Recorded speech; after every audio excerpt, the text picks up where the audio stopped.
When we meditate, our focus is on the idea of the divine presence in our heart. So here we are centering, we are focusing on the very idea. Later on, when we try to maintain that meditative state, the process begins again, it unfolds through this constant remembrance of not only of the meditative state that we keep on recollecting, but also the giver of this meditative state.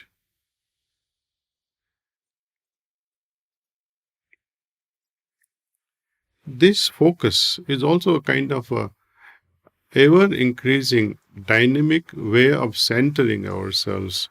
And this centering keeps on, I would say. It's like this, when we are focusing on a pond, like an eagle that is trying to, dive and catch a fish. It focuses on a pond. And then it zooms, just as we take a camera picture, and highlights what is to be captured. So that's how we focus. Our centeredness goes on increasing as we refine ourselves more and more with this approach of constant remembrance. Through the cleaning process, our aim is to arrive at a state of purity, where through this purity and unfolding of simplicity, our mind remains calm and serene. It's almost like a placid lake, no waves. It's able to reflect the sky above. Our heart also becomes like that, reflecting the divine nature that we have. Now, what is it that disturbs this periphery? When we remain busy with the periphery. And what is our periphery? It's limitless, depending upon how much we get involved. As the center of our being is the soul, and the next thing glued with it is consciousness. And we choose to move in one particular direction or other, or no direction. It is ego. I want to participate. I don't want to participate. I want to go run away. These are all matters of ego. And we fabricate all this around by justifying through intellect, which further is supported by our thinking process. Senses gets involved and exacerbates our likes and dislikes.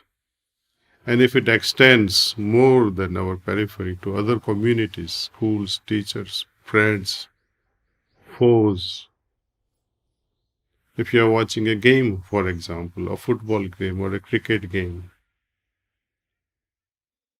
especially for Indians, if New Zealand is playing against England, how many viewers will be there in India watching the TV? But when India is playing with Pakistan, you can imagine now. Here where the centeredness plays out in a big way. How our still mind or the consciousness keeps shifting.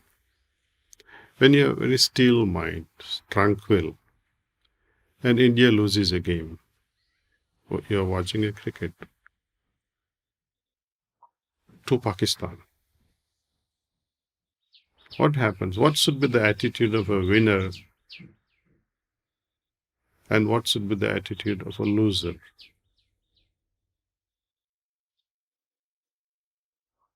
We have to go beyond these boundaries. As a sportsman, I got to admire the winner. Not that I become very critical of the losers. It is for them to decide how to improve their game, how to criticize their plays. They have to decide that. I cannot be the judge of that. See.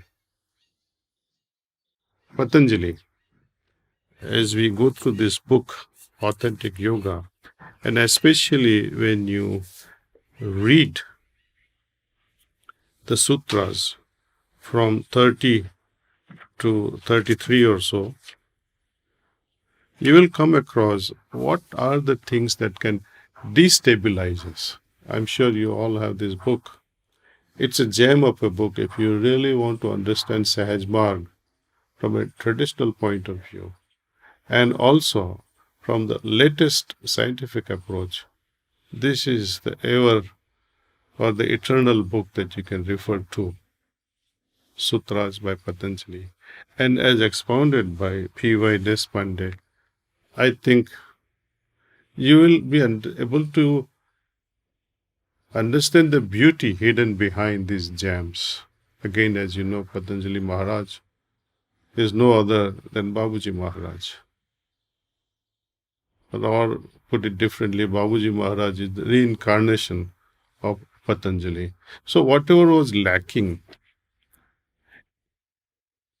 whatever he was not able to convey through these sutras, he took another birth and made the entire yogic approach a complete, a perfect system. During Lalaji Maharaj's time, there was a certain way of approach to this divinity. Babuji Maharaj finally crystallized it and offered us, okay, now you practice this if you want to achieve the highest. Here he emphasizes many things about attitudes, what sort of attitudes one should have. As he had described in the Sutra 33 rather, where he talks about Maitri, Karuna, Mudita and Upeksha. These are the qualities one must entertain. Against what? Against Sukha, Dukha, Punya, Apunya. Visayanati Bhavatna Chitta Prasada. Simply put, what is Maitri? Maitri is friendliness. What is Karuna? We all know it's compassion. Mudita means a joyful state. And Upeksha meaning being indifferent. Now these four attitudes are to be entertained, to be cultured. Towards what? Can I remain karun or compassionate towards myself? Oh, I have a lot of pain. And I develop karuna, compassion towards myself. Kamlesh bhai, you are really, really suffering. You go into your shell and go into depression. You cannot exercise compassion towards yourself. Here, Patanjali Muni says, karuna to be expressed, empathy and sympathy to be expressed towards those who are suffering. दुख, जिनके हृदय में बहुत दुख है, उसकी तरफ एक करुणा का भाव रहना चाहिए. वहां पे आनंद नहीं होना चाहिए. You cannot become joyful or develop this muddita bhav when someone is suffering. When Pakistan loses the game, many people rejoice. There is celebration in India, and there is celebration in Pakistan when Pakistan wins. Simple example is when you visit your friend who has parked Mercedes and BMW and whatnot in front of his house, and you enter Swarovski chandeliers everywhere. Do you feel really, really, really friendly towards the happy friend that you have? You will burn up perhaps with a lot of jealousy and envy that he has so much and I don't have it. Sorrow is easy to share. You can offer your shoulder when somebody is in pain. It's very easy. But when somebody is attaining the glory, somebody is really, really happy, joyful, with success at his fingertips, can you express a lot of joy and happiness towards such a friend? If you remain calm and peaceful when seeing your friend so happy, it's a real test of a friendship. In Sahaj Marg also I have seen in a center, when abhyasis are there, let us say there are 30 abhyasis, and out of 30, we make one person a preceptor or two persons. What happens in the entire center? Gossip starts. Everybody loses peace of mind because someone is made a preceptor.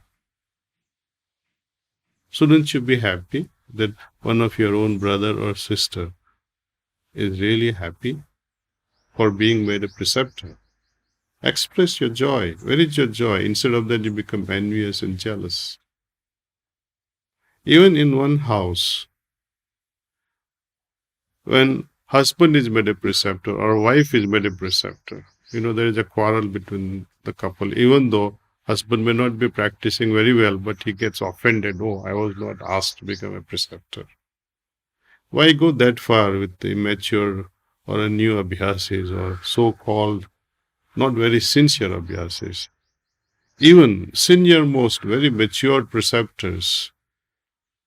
So we have to be very, very careful, and to arrive at such attitudes where our minds may not get disturbed and distracted and remain centered. Babuji Maharaj has prescribed this fundamental thing, cleaning. Get rid of all these avarans, complexities and impurities. These are all complexities and impurities. The root of all is desires. Other qualities that you can talk of, being joyful and remaining indifferent, these are also great virtues, I would say. For example, when do you need to remain indifferent? And upon whom? When we find someone is not so virtuous, sinful, we develop a kind of aversion towards such a person. And while we do all this, we forget our own faults. Somebody also must be watching our faults. Don't they also develop aversion? And when they express that, I don't like what you have done, you look like a sinner, then how do you feel at that time? So we have to reflect on this in a very empathetic way. That how can I remain indifferent without making judgments on someone else? Because we don't know what transpired, what triggered such a thing. Maybe the great master was working on such an individual, trying to remove the sanskaras. And when sanskaras are being removed, something unwanted creeps up now and then. So one has to express no judgment. We pass on the judgments. We spoil our quietude or our state of indifference, or we spoil the state of our happiness by reinforcing. Let's see, when we do good thing, when a friend does a good thing, what is the difference in attitude? Do you express joyfully the good things done by your friend first, or would you express your own thing first, that, oh, I did such and such a thing in a very nice way? Sequence also matters here.